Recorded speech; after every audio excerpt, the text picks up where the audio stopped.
The banner reads, "Happy Retirement, Wes." 43 coworkers applaud as I enter the conference hall at the Riverside Convention Center. My wife Raina orchestrated everything: catering, decorations, the slideshow of our 25 years together. She doesn't know I orchestrated something too. Surprise. The chorus echoes off the vaulted ceiling. Balloons in company colors, navy and gold, bob from every table. The smell of prime rib and garlic mashed potatoes fills the air. Someone hired a photographer. The whole production probably cost $3,000. Money well spent, considering what I'm about to get in return. Raina glides toward me in her navy dress, the one that makes her look 10 years younger. At 52, she still turns heads. Her auburn hair catches the overhead lights as she wraps her arms around my neck. "Are you surprised, honey?" Her smile could power the building. "I wanted to make this special for you." "Oh, it's going to be special," I tell her, kissing her cheek. "More special than you can imagine." She leads me through the crowd, handshakes and backslaps from colleagues who've watched me build Midwest Insurance Partners from a two-person operation into a regional powerhouse. 30 years of 18-hour days, weekend client calls, and missed family dinners, all to create something worth stealing. "Wes, congratulations. That's Janet from accounting, already 3 drinks into the evening. You must be so excited to finally relax." "Relaxation is overrated," I reply. "I prefer clarity." 3 tables away, Marcus Torvin sits beside his wife Isla, both believing themselves guests at a colleague's celebration. Marcus manages our accounts receivable department. He's been managing my wife for 6 years. I confirm the timeline through hotel receipts, paid from a joint account Raina thought I never checked. Marcus raises his wine glass in my direction. "To the legend himself," I wave back. "Thanks, Marcus. We'll talk soon." His smile falters slightly. Good. Let him wonder. The conference hall buzzes with conversation. Raina's book club friends cluster near the bar, already gossiping about someone's divorce. My golf buddies from the country club hold court by the dessert table. Everyone who matters in our little corner of suburban Indianapolis is here tonight, witnesses to what comes next. "Ladies and gentlemen," Raina taps her wine glass with a fork, "if I could have your attention, please." The room quiets. She stands at the head table, radiant in the spotlight. For a moment, I almost remember why I fell in love with her. Then, I remember the receipts hidden in my desk drawer. The second phone bill. The client list she copied to a flash drive last month. 25 years ago, I married the most dedicated man I've ever known, Raina begins. Wes Farrow doesn't just sell insurance. He protects families. He builds relationships. He creates security for people who trust him with their futures. Applause ripples through the room. I nod graciously, playing my part. "But tonight isn't just about his professional achievements," she continues. "It's about partnership, about devotion, about 2 people who've built something beautiful together." More applause. I catch Marcus shifting in his seat, avoiding eye contact. His wife Isla looks genuinely moved by the speech. Poor woman has no idea her husband has been building something beautiful with my wife for the past 6 years. "Wes always says that trust is the foundation of any relationship." Raina's voice wavers with emotion. "Trust in business, trust in marriage, trust in the promises we make to each other." The irony is so thick I could choke on it, but I smile and nod, letting her dig her own grave with every word. "So please, everyone, raise your glasses to my husband, to his retirement, to his achievements, and to the next chapter of our lives together. Cheers!" The room erupts in applause and clinking glasses. Raina beams at me, expecting gratitude. Instead, I stand and walk to the microphone. Time for my speech. "Thank you all for coming tonight," I begin, my voice carrying clearly through the sound system. Raina's right about trust being the foundation of relationships. It's also the most fragile thing in the world. Once broken, it can never be truly repaired. The room settles into attentive silence. Raina's smile becomes fixed, uncertain. "I've spent 30 years building trust with clients, colleagues, and friends. I've honored every contract, kept every promise, and protected every confidence placed in me. That's why Midwest Insurance Partners grew from nothing to a $4 million annual operation, nods and murmurs of agreement. These people know my reputation. But tonight, I want to talk about a different kind of trust, the trust between husband and wife, the promise to honor and cherish in sickness and health, for richer or poorer. Raina's face has gone pale. She knows something's wrong, but can't figure out what. For 25 years, I believed in that trust completely. I never questioned late nights at the office, weekend conferences, or mysterious charges on our credit card. I trusted my wife the way my clients trust me, absolutely and without reservation. The room is dead quiet now. You could hear a pin drop on the carpeted floor. So I want to thank Raina publicly, in front of everyone who matters to us, for 25 years of lies. Gasps echo through the hall. Raina's wine glass slips from her hand, shattering on the floor. Red wine spreads across the white tablecloth like spilled secrets. I want to thank her for the affair she's been having with Marcus Torvin, who's sitting right there at table 7 with his wife. Every head in the room turns toward Marcus. He's frozen like a deer in headlights, his face the color of old newspaper. His wife Isla stares at him in shock, her mouth hanging open.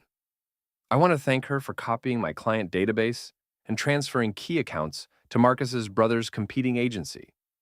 For the offshore account she helped establish to launder money from our joint savings. For listing our house for sale through a pocket listing without telling me. The room erupts in chaos. Voices rise in shock and outrage. Someone's chair scrapes against the floor. The photographer keeps snapping pictures, probably thinking this is the story of his career. But I'm not finished. Most of all, I want to thank Raina for organizing this beautiful retirement party, because it gave me the perfect venue to announce that I've filed for divorce. The chaos intensifies. Raina stumbles backward, her face a mask of horror.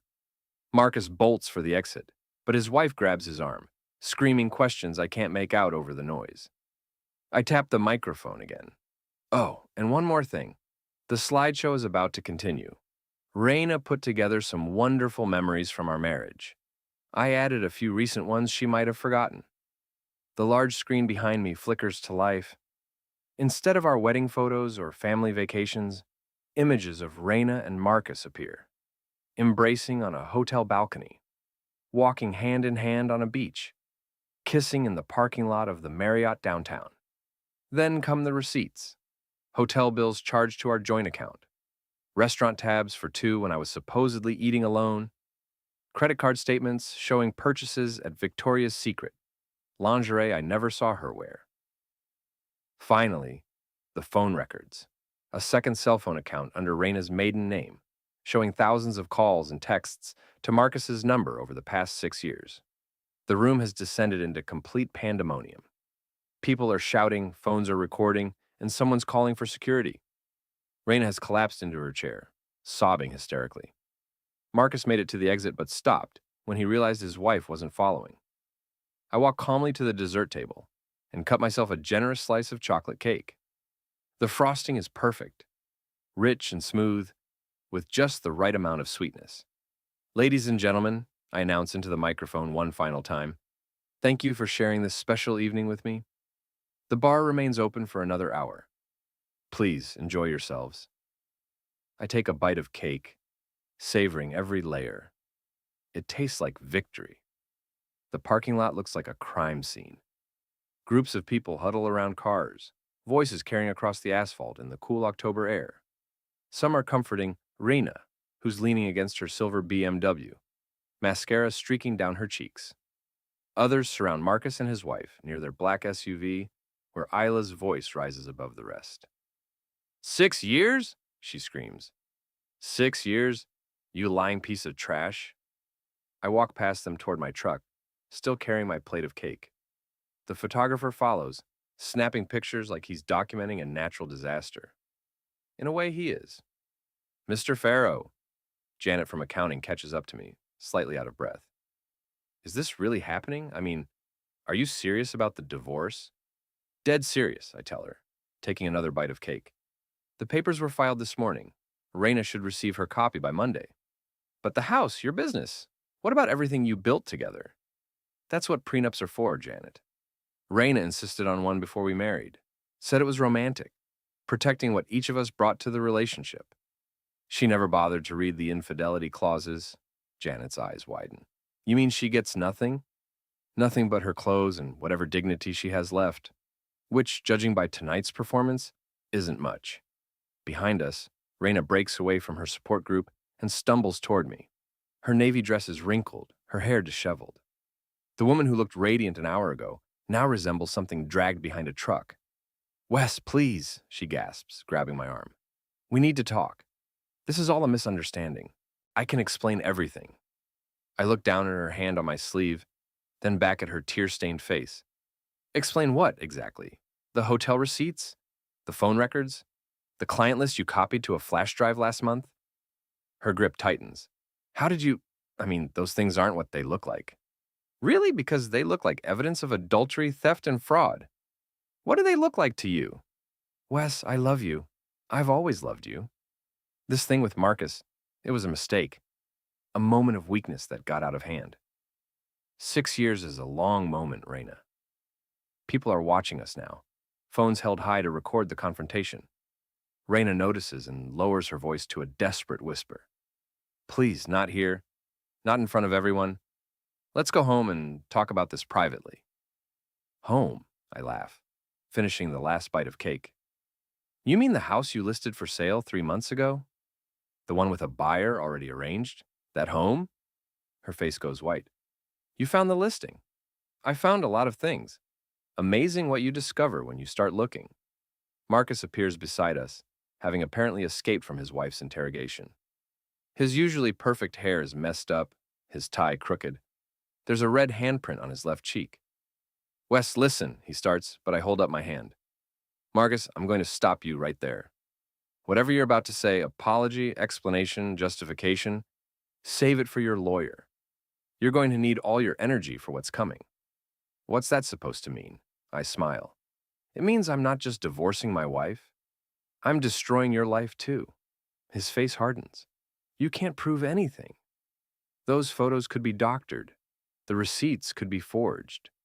Could be, I agree. But they're not. And I have more evidence than what you saw tonight. Bank records, email printouts, witness statements. Your brother's competing agency is about to lose its license for receiving stolen client information. The offshore account Raina helped you establish is being investigated by the IRS. Your employer, my company, will fire you Monday morning for breach of fiduciary duty. Marcus takes a step back. You're bluffing. Am I? Ask yourself this. If I was bluffing, would I have humiliated both of you in front of 43 witnesses? Would I have hired a photographer to document everything? Would I have filed divorce papers this morning without giving Raina any warning? The color drains from his face. He's finally understanding the scope of what I've planned. This is insane, he whispers. We're talking about careers, reputations, families. You can't just destroy people's lives over a personal dispute. Watch me. Isla Torvin approaches our group, her face a mask of controlled fury. She's a small woman, maybe 5'4", but she radiates the kind of anger that makes people step aside. Marcus, she says quietly, get in the car. Isla, honey, let me explain. Get in the car now, or I'm leaving without you. He looks between his wife and Raina, clearly torn between his loyalties. Finally, he follows Isla toward their SUV. This isn't over, he calls back to me. You're right, I reply. It's just getting started. Raina watches them drive away, then turns back to me with renewed desperation. Wes, please, I know I made mistakes, but we can fix this. We can go to counseling, work through our problems. 25 years of marriage has to count for something. It does count, I tell her. It counts as 25 years of evidence that you're incapable of honesty. 25 years of proof that you see marriage as a business transaction rather than a commitment. That's not fair. I've been a good wife. I've supported your career, maintained our home, hosted your business dinners, while stealing my client list and planning to leave me for another man. She opens her mouth to protest, then closes it. We both know there's no defense for what she's done. What happens now? She asks quietly. Now you find somewhere else to sleep tonight. I've changed the locks on the house. You can't do that. It's my house, too. Actually, I can. The house is in my name only. You never wanted the responsibility of ownership, remember? Said it was too much paperwork. Her face crumbles as the reality hits her. No house, no husband, no lover who's willing to leave his wife. She's losing everything in one night. Where am I supposed to go? That's not my problem anymore. You're a resourceful woman, Raina. You managed to conduct a 6-year affair while maintaining the facade of a perfect marriage. I'm sure you'll figure something out. I walk to my truck and climb into the driver's seat. Through the windshield, I watch Raina standing alone in the parking lot. Her retirement party dream transformed into a nightmare. My phone buzzes with a text message. It's from my daughter Emily, away at college in Chicago. Dad, someone posted a video of your party on social media. Are you okay? Call me. I start the engine and pull out of the parking lot, leaving Raina to face the wreckage of her choices. The cake was excellent. Everything else was even better. Tomorrow, the real work begins. The law office of Stuart Klein occupies the top floor of a downtown Indianapolis high-rise. Floor-to-ceiling windows offer a panoramic view of the city, but I'm more interested in the documents spread across the mahogany conference table. Your wife's attorney is requesting an emergency hearing, Stuart says, adjusting his wire-rimmed glasses. She claims you've frozen her access to marital assets and changed locks without proper notice. I sip my coffee and review the motion. What's the timeline? Judge Morrison can see us Thursday morning. That gives us 3 days to prepare our response. Perfect. That's exactly how long I need. Stuart frowns. He's been my attorney for 15 years, handling business contracts and the occasional legal dispute. This is his first divorce case involving industrial-scale deception.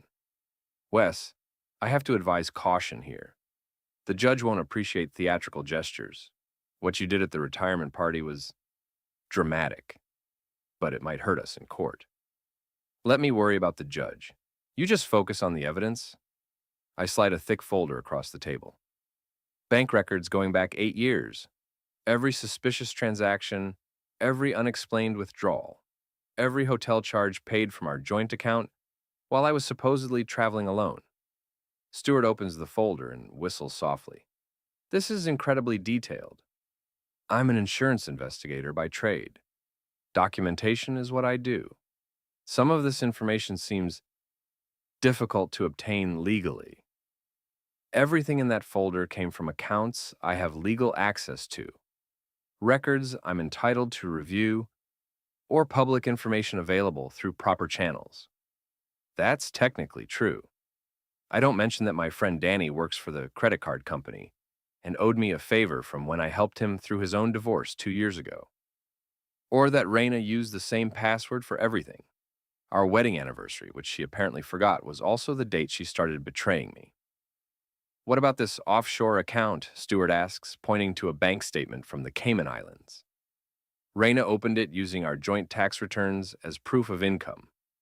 She listed me as a beneficiary, probably planning to claim it was a surprise retirement fund if I ever discovered it. Unfortunately for her, beneficiaries receive account statements. There's $180,000 here. Money she's been skimming from our savings for 6 years. A few thousand here, a few thousand there. She thought I wouldn't notice. Stuart makes notes on his legal pad. This changes everything. We're not just talking about adultery anymore. This is financial fraud. It gets better. Show me the client list analysis. He flips to another section of the folder. According to this, your wife copied confidential client information and provided it to a competing agency. Marcus Torvin's brother owns Hoosier State Insurance. They've been underbidding my quotes for months, somehow knowing exactly what rates to offer. I couldn't figure out how they were getting inside information until I installed monitoring software on our home computer. You monitored your wife's computer activity? I monitored my computer activity, the one registered in my name, connected to my internet service, sitting in my home office. Perfectly legal. Stuart nods, making more notes. What did you find? Email correspondence between Raina and Marcus discussing specific clients. Screenshots of my customer database. Draft proposals for accounts she had no legitimate reason to access. This is corporate espionage. It's theft of trade secrets, breach of fiduciary duty, and conspiracy to defraud. Marcus will lose his insurance license. His brother's company will face regulatory sanctions. Raina will be lucky if she doesn't face criminal charges. My phone rings. The caller ID shows Emily's number. Excuse me, I tell Stuart, stepping into the hallway. Hi, sweetheart. Dad, what the hell is going on? Emily's voice is tight with stress. I've seen the videos from your party. People are calling it the retirement party massacre on social media. That's a bit dramatic, don't you think? Dad, this isn't funny. Mom called me crying at 3 in the morning. She says you've lost your mind, that you're destroying the family over a misunderstanding. I lean against the window, looking down at the traffic 20 floors below. What exactly did she tell you? That you publicly humiliated her based on circumstantial evidence. That you filed for divorce without even trying to work things out. That you're being cruel and vindictive. Did she mention the affair? Silence on the other end of the line. Emily? She said it was complicated, that you wouldn't understand the pressure she's been under, how lonely she's felt with you working all the time. So she admitted it. She said you've grown apart, that Marcus was just someone who listened to her problems. For 6 years, in hotel rooms, with money stolen from our savings account. Another long silence. Is that really what happened? Emily asks quietly. That's exactly what happened. Plus, she copied my client list to help Marcus's brother steal business from my company. Plus, she listed our house for sale without telling me.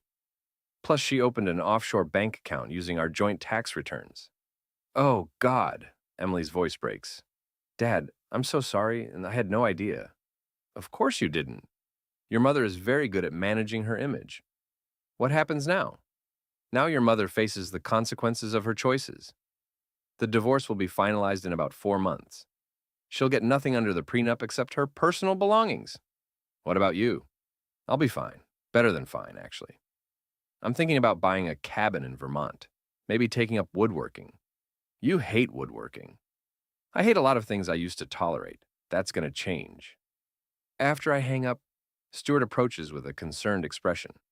We have a problem, he says. I just got a call from Raina's attorney. They're claiming you obtained financial records through illegal means. They want to file a motion to exclude evidence. On what grounds? Computer hacking, invasion of privacy, possibly wiretapping if you recorded any phone conversations. I smile. Let them try. Every piece of evidence in that folder was obtained legally.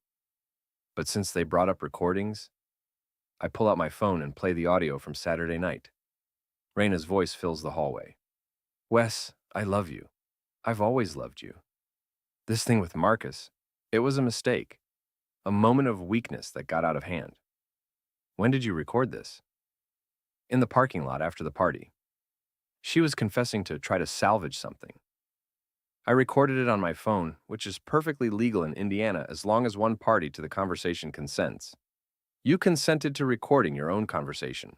Exactly. And she admits to the affair on tape. Her own words, her own voice, recorded in a public parking lot with witnesses present. Stuart grins for the first time since I walked into his office. This case just got a lot easier. It's about to get even easier. Tomorrow morning, Marcus gets fired. Tomorrow afternoon, his brother's company gets investigated by the State Insurance Commission. By Thursday's hearing, Raina will be facing a countersuit for fraud and theft. You've really thought this through. I've had 6 years to think about it. I just didn't know I was thinking about it until last month. My phone buzzes with a text from an unknown number.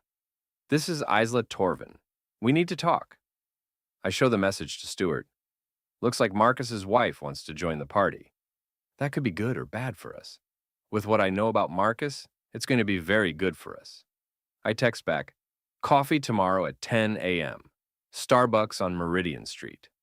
Her response comes immediately. I'll be there, and I'm bringing evidence. Stuart raises an eyebrow. Evidence? Apparently, I'm not the only one who's been paying attention.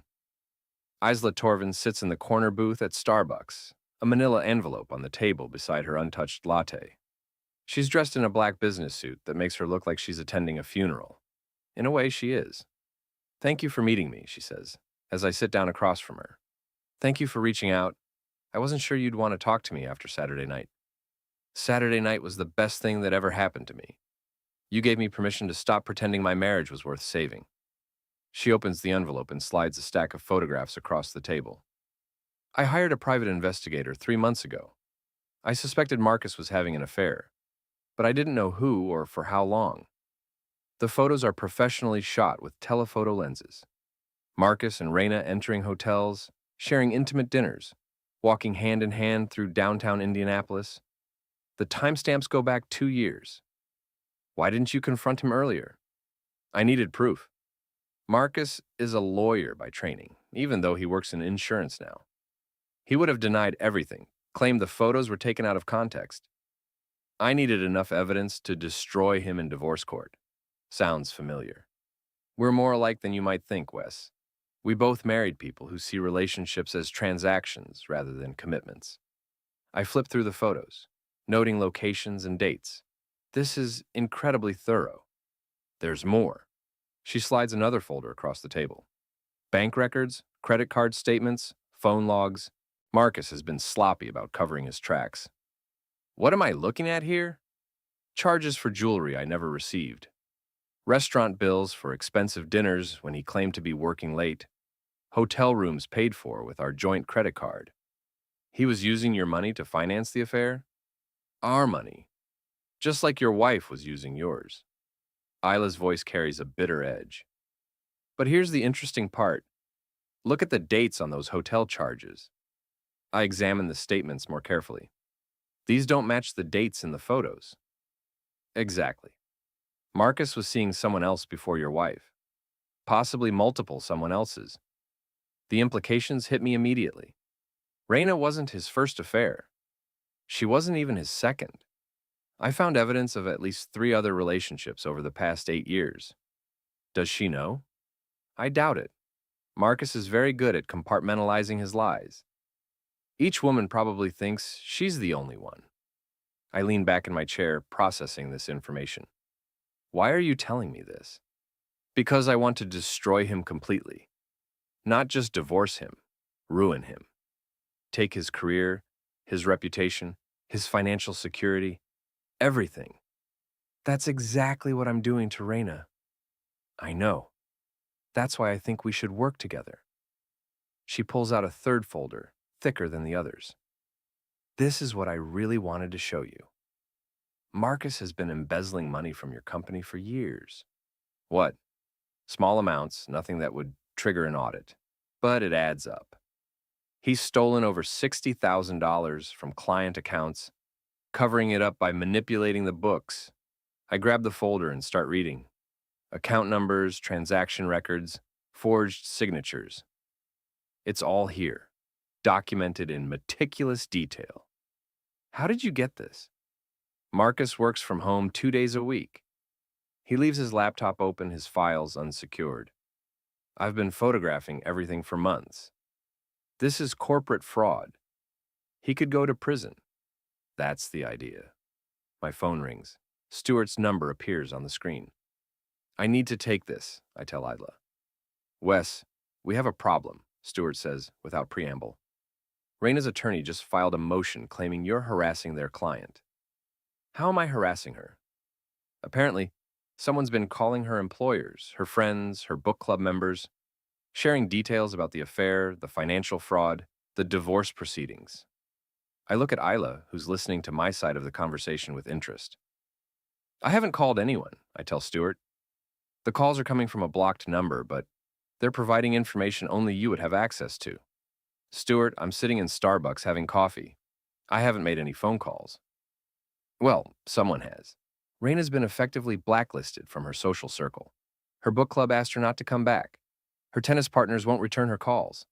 Someone even contacted her employer and provided evidence of the client list theft. I end the call and look at Isla. Have you been making phone calls about Raina? A few, she admits. I thought you'd appreciate the help. I appreciate the sentiment, but you need to stop. It's giving her attorney ammunition to claim harassment. Fine, but I'm not stopping the rest of it. What rest of it? She smiles for the first time since I sat down. Marcus doesn't know I've discovered his embezzlement. He thinks I'm just angry about the affair. So I'm going to let him dig his hole deeper. How? Tonight, he's going to steal another $5,000 from a client account to pay for a hotel room where he plans to meet your wife. They think they're being discreet, but I know about the reservation. You're setting them up. I'm documenting their continued criminal behavior. There's a difference. My phone buzzes with a text from an unknown number. Stop spreading lies about me, or you'll regret it. Raina. I show the message to Isla. She's getting desperate. Good. Desperate people make mistakes. What kind of mistakes? The kind that end up on security cameras. The kind that witnesses remember. The kind that prosecutors love. I finish my coffee and gather the folders. What do you want in return for this information? I want Marcus to lose everything. His job, his marriage, his freedom. I want him to understand what it feels like to be betrayed by someone you trusted completely. That's exactly what I want for Raina. Then we're partners. We shake hands across the table. It feels like signing a contract with the devil, but sometimes the devil has the best lawyers. One more thing, Esla says as we prepare to leave. Your wife doesn't know about Marcus's other affairs. When she finds out, and she will find out, she's going to realize she was just another mark in his long con. That should be interesting. It should be devastating. For both of them. I walk back to my truck with 3 folders full of evidence and a new ally in my war against deception. Tomorrow, Marcus loses his job. Bye.